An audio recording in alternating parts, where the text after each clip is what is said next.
Kayo ba may usapan ni Jason sa ganun? Wala kaming usapan naman. Automatic lang sa aming dalawa na parehas kami pinalaki na tumulong sa pamilya. Walang usapan na kailangan ganito, kailangan ganun. Pero parang automatic na pag kailangan ng pamilya ko ng ganito, bigay agad ako. Kasi akong pera ko naman is ako lang nagde-decision. So si Jason naman, wala naman siyang kuwan sa akin pag tinutulungan ko parents ko, family ko. Wala siyang problema. Si Jason naman, in fairness sa kanya, siya talaga ang nagkukuan, nagbabalance.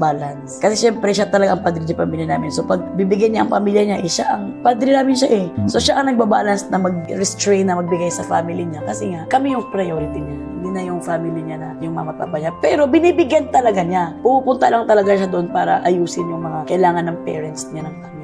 Jason kasi is very lovable. Dahil nga nasanay siya na parang siya yung padre ng pamilya sa pamilya niya. Parang gusto niya. Kumbaga sa Bisaya, mahap-an lahat ba yun? Parang, lahat akuin.